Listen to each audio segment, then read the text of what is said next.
ನಮ್ಮ ಕನ್ನಡದ ಮಾಧ್ಯಮಗಳಿಗೆ ಏನಾಗಿದೆ ರೀ?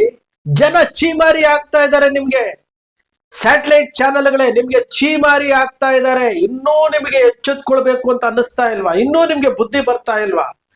ಆ ಪಬ್ಲಿಕ್ ಟಿವಿಯ ರಂಗಣ್ಣ ಹೇಳ್ತಾರ, ಬುರುಡೆಗಳ ವಿಚಾರದಲ್ಲಿ ಬೇಲ್ಯಾಕ್ ಹೋದ್ರು ಅಂತಾರೆ, ಬುರುಡೆಗಳ ವಿಚಾರದಲ್ಲಿ ಷಡ್ಯಂತ್ರ ಅಂತಾರೆ. ಒಬ್ಬ ಕ್ರೈಮ್ ರಿಪೋರ್ಟರ್ ಆಗಿ ಏನ್ ಮಾತಾಡ್ಬೇಕು ಅನ್ನೋದು ಗೊತ್ತಿಲ್ವಾ? ನಾನು ಏನ್ ಮಾತಾಡ್ತಾ ಇದ್ದೀನಿ, ಏನ್ ಮಾಡ್ತೀನಿ, ಯಾರನ್ನ ಓಲೈಸ್ಬೇಕಾ? ನೀವು ಓಲೈಸ್ಕೊಳ್ಳಿ, ನೀವು ಓಲೈಸ್ಕೊಳ್ಳಿ, ನೀವು ಅವ್ರ ಜೊತೆಲಿ ಇದ್ದೀವಿ ಅಂತ ಹೇಳಿ ನೀವು ಸಂದೇಶ ಸರಿ. ಕೊನೆಯ ಪಕ್ಷ ಈ ಪತ್ರಿಕೋದ್ಯಮದಿಂದ ನಾನು ಈ ಪತ್ರಿಕೋದ್ಯಮದಿಂದ ಇಷ್ಟು ಹೆಸರು ಗಳಿಸಿದ್ದೀನಿ. ಈ ಪತ್ರಿಕೋದ್ಯಮ ನಂಗೆ ಜೀವನ ಕೊಟ್ಟಿದೆ, ಜೀವ ಕೊಟ್ಟಿದೆ. ಇದು ಪಬ್ಲಿಕ್ ಟಿವಿಯ ರಂಗಣ್ಣವರು ಒಬ್ಬರಿಗೆ ಹೇಳ್ತಾ ಇಲ್ಲ, ನಮ್ಮ ಕನ್ನಡದ ಬಹುತೇಕ ಎಲ್ಲಾ ಸ್ಯಾಟಲೈಟ್ ಚಾನೆಲ್ಗಳವರೆಗೂ ಹೇಳ್ತಾ ಇದ್ದೀವಿ. ಇತ್ತೀಚೆಗೆ ಗ್ಯಾರಂಟಿ ನ್ಯೂಸ್ನವರು ಸಹ ಇತ್ತೀಚೆಗೆ ಇದೇ ಗುಂಪಿಗೆ ಸೇರ್ತಾ ಇದ್ದಾರೆ, ಇದೇ ಗುಂಪಿಗೆ ಸೇರ್ತಾ ಇದ್ದಾರೆ. ಗ್ಯಾರಂಟಿ ನ್ಯೂಸ್ನವರು, ನಾವು ಸುದ್ದಿ ಖಚಿತ ಗ್ಯಾರಂಟಿ ನ್ಯೂಸ್ ಅಂತ ಹೇಳ್ತಾ ಇದ್ದವರು ಅವರು ಸಹ ಇದೇ ಗುಂಪಿಗೆ ಸೇರ್ಕೊಂಡ್ಬಿಟ್ರಲ್ಲ. ನ್ಯಾಯದ ಪರವಾಗಿ ನಿಲ್ಲುವಂತಹ ಸ್ಯಾಟಲೈಟ್ ಚಾನೆಲ್ಗಳನ್ನ ನಾವು ನೋಡ್ತಾ ಇಲ್ವಲ್ಲ. ಇಲ್ಲಿ ಅನ್ಯಾಯ ಆಗ್ತಾ ಇದೆ. ಅರೇ ಚಿನ್ನಯ್ಯ ಹೇಳ್ತಾ ಇರುವಂತ 2023ರಲ್ಲಿ ತಾನಾಗಿಯೇ ಬಂದು ನನಗೆ ಪಾಪ ಪ್ರಜ್ಞೆ ಕಾಡ್ತಾ ಇದೆ ಅಂತ ಇರುವ ಸತ್ಯವನ್ನ ಅವರು ಮಹೇಶ್ ಶೆಟ್ಟಿ ತಿಮ್ಮರಡಿ ಮನೆಯಲ್ಲಿ ಕುತ್ಕೊಂಡು ಹೇಳಿರುವಂತಹ ವಿಡಿಯೋ ಪಾರ್ಟ್ ಆಗಿ ಹೊರಗಡೆ ಬರ್ತಾ ಇದೆ. ಇದು ಷಡ್ಯಂತ್ರ ಅಂತ ಹೇಳ್ತಾರೆ. ಅವ್ನಿಗೆ ಯಾರು ಹೇಳ್ಕೊಟ್ಟಿಲ್ಲ, ಯಾರಿಗೂ ಹೇಳ್ಕೊಟ್ಟಿಲ್ಲ. ಅಲ್ಲಿ ಕುತ್ಕೊಂಡು ಅವನು ಮಾತನಾಡ್ತಾ ಇದ್ದಾನೆ. ಅವನು ಗೊತ್ತಿರುವಂತಹ ವಿಚಾರ ಇಂಚಿಂಚು ನೋಡಿ. ಒಬ್ಬ ಸುಳ್ಳು ಹೇಳ್ಬೇಕು, ಒಬ್ಬ ಸ್ಕ್ರಿಪ್ಟೆಡ್ ಆದ್ರೆ, ಒಬ್ಬ ಹೇಳ್ಕೊಟ್ಟಿದ್ರೆ, ಡೈಲಾಗ್ ಹೇಳ್ಕೊಟ್ಟಿದ್ರೆ ಅವ್ರ ಮುಖದಲ್ಲಿ ಗೊತ್ತಾಗುತ್ತೆ. ಈ ವಿಡಿಯೋ ಮಾಡ್ತಾ ಇರ್ಬೋದು ಚಿನ್ನಯ್ಯನಿಗೆ ಗೊತ್ತಿಲ್ಲದ ರೀತಿಯಲ್ಲಿ ವಿಡಿಯೋ ಮಾಡ್ತಾ ಇದ್ದಿದ್ದು. ಅಂದ್ರೆ ಮುಕ್ತವಾಗಿ ಮಾತನಾಡಿದ್ದಾನೆ. ಪಾರ್ಟ್ 1, ಪಾರ್ಟ್ 2, ಪಾರ್ಟ್ 3, ಪಾರ್ಟ್ 4 ಬರ್ತದೆ. ನೆನ್ನೆ ದಿವಸ ಕುಡ್ಲಾರ್ ರಾಂಪೇಜ್ ಅಲ್ಲಿ 44 ನಿಮಿಷದ ವಿಡಿಯೋವನ್ನ ಅಪ್ಲೋಡ್ ಮಾಡಿದ್ದಾರೆ. ಯಾತಕ್ಕೆ ಅಪ್ಲೋಡ್ ಮಾಡ್ತಾ ಇದ್ರಿ? ಈ ಸತ್ಯವನ್ನ ಸಾಯಿಸಬಾರ್ದು ಅಂತ. ಈ ಸ್ಯಾಟಲೈಟ್ ಚಾನೆಲ್ಗಳು ಸಾಯಿಸ್ತಾ ಇದ್ದಾವೆ, ಸಾಯಿಸಬಾರ್ದು ಅಂತ ಒಂದೇ ಕಾರಣಕ್ಕೋಸ್ಕರವಾಗಿ ಈ ವಿಡಿಯೋಗಳನ್ನ ಬಿಡುಗಡೆ ಮಾಡ್ತಾ ಇರುವುದು. ಇಲ್ಲಿ ಯಾರು ಸ್ಕ್ರಿಪ್ಟೆಡ್ ಅಲ್ಲ ಇದು.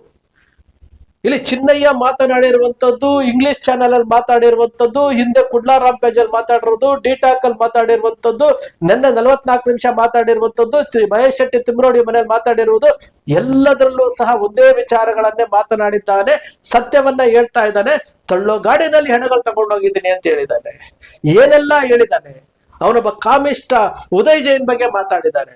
ಇವೆಲ್ಲರೂ ಸಹ ಯಾರಾದ್ರೂ ಹೇಳ್ಕೊಟ್ಟು ಮಾಡಿಸ್ತಾರೇನ್ರಿ? ಸ್ವಲ್ಪನಾದ್ರೂ ಬುದ್ಧಿ ಇಲ್ವಾ? ಯಾತಕ್ಕೋಸ್ಕರವಾಗಿ ಈ ಮಾಧ್ಯಮಗಳು ಈ ರೀತಿ ದಾರಿ ತಪ್ಪಿಸುವಂತ ಕೆಲಸ ಮಾಡ್ತಾ ಇದ್ರಿ? ನಿಜಕ್ಕೂ ಬಹಳ ಅಸಹ್ಯ ಆಗತ್ರಿ, ಬಹಳ ಅಸಹ್ಯ ಆಗುತ್ತೆ. ಹಾಗಾದ್ರೆ ಬುರುಡೆಗಳು ಸಿಕ್ಕದ್ವಲ್ಲ, ಅವೆಲ್ಲ ಏನು ಬೆಲೆ ಇಲ್ವಾ? ಎಲ್ಲಂದ್ರೆ ಅಲ್ಲಿ ಬಿಸಾಕ್ಬಿಡ್ತೀರ ಬುರುಡೆಗಳನ್ನ, ಹೆಣಗಳನ್ನ. ತನಿಖೆ ನಡೆಸ್ರಿ. SIT ಕ್ಲೋಸ್ ಮಾಡ್ಬಿಡುತ್ತಂತೆ. ಗ್ಯಾರಂಟಿ ನ್ಯೂಸ್ನವರು ಬೆಳಿಗ್ಗೆ ಒಂದು ಸ್ಟೋರಿ ನೋಡ್ತಿದ್ದೆ. ಗ್ಯಾರಂಟಿ ನ್ಯೂಸ್ನವ್ರು ಹೇಳ್ತಾರೆ SIT ಅವರು ಕ್ಲೋಸ್ ಮಾಡ್ಬಿಡ್ತಾರಂತೆ. ಸ್ವಲ್ಪನಾದ್ರೂ ಯೋಚನೆ ಮಾಡುವಂತಹ ಕೆಪಾಸಿಟಿ ಪ್ರತಿಯೊಬ್ಬರಿಗೂ ಕೊಟ್ಟಿರ್ತಾರೆ. 30 ದೂರುಗಳು ದಾಖಲಾಗಿದ್ದಾವೆ, ವಿರುದ್ಧವಾಗಿ 30 ದೂರುಗಳು ದಾಖಲಾಗಿದ್ದಾರೆ. ಕ್ಲೋಸ್ ಮಾಡ್ಬಿಡ್ತಾರಂತೆ. ಮೊಹಂತಿ ಅವರು ಗೃಹ ಸಚಿವರನ್ನ ಭೇಟಿ ಮಾಡ್ಬಿಟ್ರಂತೆ, ಕ್ಲೋಸ್ ಮಾಡ್ಬಿಡ್ತಾರಂತೆ. ಹೈಕೋರ್ಟ್ ಅಲ್ಲಿ ಹೇಳ್ಬಿಟ್ಟು ಷಡ್ಯಂತ್ರ ಅಂತ ಹೇಳ್ಬಿಟ್ರಂತೆ, ಕ್ಲೋಸ್ ಮಾಡ್ಬಿಡ್ತಾರಂತೆ. SIT ಏನಕ್ಕೆ ರಚನೆ ಆಗಿದೆ? ಅನ್ಯಾಯಕ್ಕೆ ಏನು ಹೊರಗಡೆ ಬರಬೇಕು, ಅನ್ಯಾಯ ಆಗಿರೋರಿಗೆ ನ್ಯಾಯ ಸಿಗ್ಬೇಕು ಅಂತಲ್ವ SIT ರಚನೆ ಆಗಿರುವಂತದ್ದು. ಈ ವಿಚಾರಗಳಿಗೋಸ್ಕರವಾಗಿ ಏನು 2023ರಿಂದ ಏನು ಚಿನ್ನಯ್ಯ ನನ್ನ ಹತ್ರ ಇರುವಂತಹ ದಾಖಲೆಗಳನ್ನ ನಿಮಗೆ ಕೊಡ್ತೀನಿ, ನಾನು ನ್ಯಾಯಾಲಯದ ಮುಂದೆ ಹೇಳ್ತೀನಿ ಅಂತೇಳಿ ವಿಡಿಯೋದಲ್ಲಿ ಹೇಳ್ಕೊಟ್ಟು ಮಾಡಿರುವಂತದ್ದಲ್ಲ. ಯಾತಕ್ಕೆ ಈ ರೀತಿ ದಾರಿ ತಪ್ಪುತ್ತಾ ಇದ್ದೀರಿ? ನಿಮ್ ಕೈಲಿ ಆಗೋದಿಲ್ಲ. ನಾವು ಪದೇ ಅದನ್ನೇ ಹೇಳ್ತಾ ಇದ್ದೀರಿ. ನೀವು ಪತ್ರಿಕೋದ್ಯಮಕ್ಕೆ ದ್ರೋಹ ಮಾಡ್ತಾ ಇದ್ದೀರಿ, ಅಪಚಾರ ಮಾಡ್ತಾ ಇದ್ದೀರಿ. ಪತ್ರಿಕೋದ್ಯಮವನ್ನ ಬಳಸ್ಕೊಂಡು ಜನರಿಗೆ ತಪ್ಪು ಸಂದೇಶಗಳನ್ನ ಕೊಡ್ತಾ ಇದ್ದೀರಿ. ಸತ್ಯದ ಪರವಾಗಿ ನಿಲ್ಬೇಕಾದಂತವ್ರು, ಅನ್ಯಾಯದ ವಿರುದ್ಧ ನಿಲ್ಬೇಕಾಗಿರುವಂತವ್ರು ನೀವು ದಾರಿ ತಪ್ಪಿಸ್ತಾ ಇದ್ದೀರಿ. ನಿಮಿಷಕ್ಕೊಂದು, ಕ್ಷಣಕ್ಕೊಂದು ಮಾತಾಡ್ತಾ ಇದ್ದೀರಿ.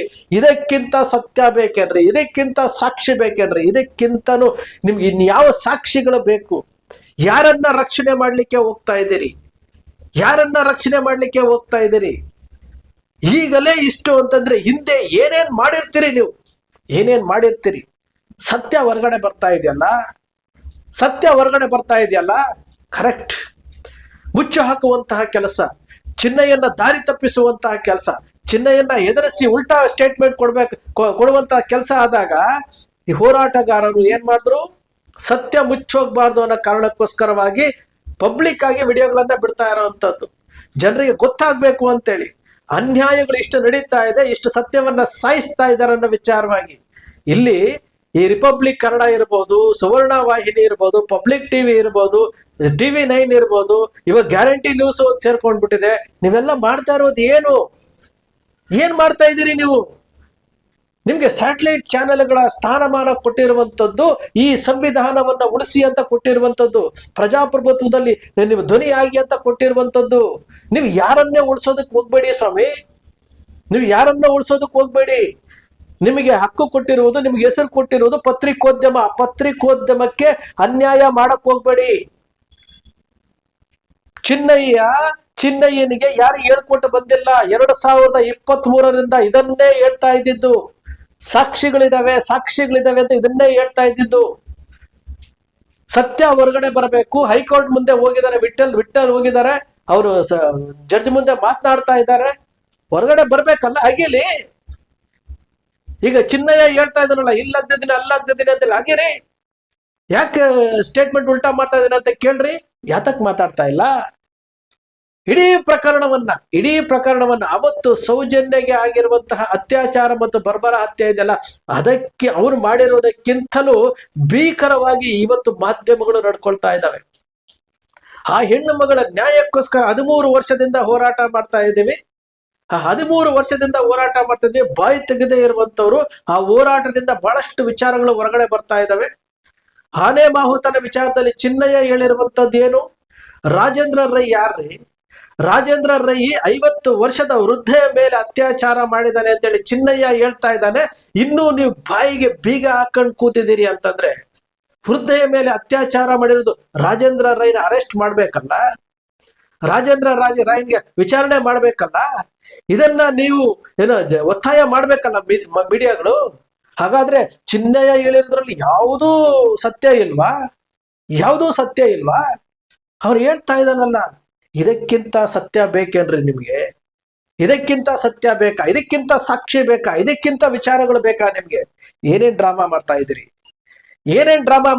ನಿಜಕ್ಕೂ ಸ್ಯಾಟಲೈಟ್ ಚಾನೆಲ್ಗಳು ಇವತ್ತು ಈ ಸಂವಿಧಾನ ಕೊಟ್ಟಿರುವಂತಹ ಹಕ್ಕುಗಳನ್ನ, ಈ ಸಂವಿಧಾನ ಕೊಟ್ಟಿರುವಂತಹ ಅವಕಾಶಗಳನ್ನ ಬಳಸ್ಕೊಂಡು ದಾರಿ ತಪ್ಪಿಸುವಂತಹ ಕೆಲಸ ಮಾಡ್ತಾ ಇದ್ರಿ. ನಿಜಕ್ಕೂ ಇದು ಒಳ್ಳೆಯ ಮಾರ್ಗ ಅಲ್ಲ. ಪಬ್ಲಿಕ್ ಟಿವಿಯ ರಂಗಣ್ಣ, TV9 ರಂಗನಾಥ್ ಭಾರದ್ವಾಜ್, ಅಜಿತ್ ಹನುಮಕ್ಕನವರ್, ರವಿಕುಮಾರ್, ರಮಾಕಾಂತ್, ರಾಧಾ ಹಿರೇಗೌಡ, ರಿಪಬ್ಲಿಕ್ ಕನ್ನಡದ ಮಳವಳ್ಳಿ ಶೋಭಾ ಅವರೇ, ಎಲ್ಲರಿಗೂ ಹೇಳ್ತಾ ಇದ್ದೀನಿ, ಒಂದು ಅವಕಾಶ ಸಿಕ್ಕಿದೆ. ಈ ಅವಕಾಶವನ್ನ ಸದ್ಬಳಕೆ ಮಾಡ್ಕೊಳ್ಳಿ. ನ್ಯಾಯ ಕೊಡಿಸುವಂತ ವಿಚಾರಕ್ಕೆ ಹೋಗಿ. ನೀವು ಯಾರನ್ನೋ ಉಳಿಸೋದಿಕ್ಕೆ, ನೀವು ನಿಮ್ಮ ಚಾನೆಲ್ಗಳನ್ನ ಉಳಿಸ್ಕೊಳ್ಳೋದಕ್ಕೋಸ್ಕರವಾಗಿ ಏನೇನೋ ಮಾಡ್ಲಿಕ್ಕೆ ಹೋಗ್ಬೇಡಿ. ಸತ್ಯ ಮುಂದೆ ಇದೆ. ಇದ್ಯಾವುದು ಕಟ್ಟುಕತೆ ಅಲ್ಲ. ಚಿನ್ನಯ್ಯನ ಕರೆಕ್ಟ್ ಆಗಿ ಎನ್ಕ್ವೈರಿ ಮಾಡಿ ಚಿನ್ನಯ್ಯನ ಕರ್ಕೊಂಡೋಗಿ ಎಲ್ಲೆಲ್ಲಿ ಊತಾಕಿದನ್ನ ತೋರಿಸಿದ್ರೆ ಎಲ್ಲವೂ ಹೊರಗಡೆ ಬರುತ್ತೆ. ದಯಮಾಡಿ ಅರ್ಥ ಮಾಡ್ಕೊಳ್ಳಿ. ಪ್ರಜಾಪ್ರಭುತ್ವ ರಾಷ್ಟ್ರ ಇದು. ನಿಮ್ಗೆಲ್ಲನೂ ಸಹ ಇವತ್ತು ಊಟ ಕೊಡ್ತಾ ಇರುವುದು, ನಿಮ್ಮೆಲ್ಲರಿಗೂ ಹೆಸರು ಕೊಡ್ತಾ ಇರುವುದು ಇದೇ ಪ್ರಜಾಪ್ರಭುತ್ವ ಸಂವಿಧಾನ ಕೊಟ್ಟಿರುವಂತಹ ರಾಷ್ಟ್ರದಲ್ಲಿ. ಇದೇ ಪತ್ರಿಕೋದ್ಯಮ. ಆ ಪತ್ರಿಕೋದ್ಯಮಕ್ಕೆ ದ್ರೋಹ ಮಾಡಕ್ ಹೋಗ್ಬೇಡ್ರಿ. ದನಿ ಎತ್ತುವಂತಹ ಕೆಲಸಕ್ಕೆ ಇವತ್ತು ನೀವು ಅನ್ಯಾಯ ಮಾಡ್ತಾ ಇದ್ದೀರಿ. ನೇರವಾಗಿ ಹೇಳ್ತಾ ಇದ್ದೀವಿ. ನಿಮ್ಮ ಕರ್ತವ್ಯ ನೀವು ಮಾಡ್ತಾ ಇಲ್ಲ ಸ್ನೇಹಿತರೆ. ನಿಮ್ಮ ಅಕ್ಷರ ಮೀಡಿಯಾ ಸೃಷ್ಟಿ ಮಾಡ್ತಾ ಇಲ್ಲ, ಕಲ್ಪನೆ ಮಾಡ್ತಾ ಇಲ್ಲ, ವಾಸ್ತವದ ವಿಚಾರವನ್ನು ವಿಶ್ಲೇಷಣೆ ಮಾಡುತ್ತೆ. ನಿಮ್ಮ ಅಕ್ಷರ ಮೀಡಿಯಾದ ವಿಶ್ಲೇಷಣೆ ನಿಮ್ಗೆ ಇಷ್ಟ ಆಯ್ತು ಅಂದ್ರೆ ಸಬ್ಸ್ಕ್ರೈಬ್ ಆಗ್ಲಿಲ್ಲ ಅಂದ್ರೆ ಸಬ್ಸ್ಕ್ರೈಬ್ ಮಾಡ್ಕೊಳ್ಳಿ. ಪಕ್ಕದಲ್ಲಿ ಕಾಣುವಂತ ಬೆಲ್ ಐಕಾನ್ ಪ್ರೆಸ್ ಮಾಡಿ, ಶೇರ್ ಮಾಡಿ, ಪ್ರೋತ್ಸಾಹ ನೀಡಿ.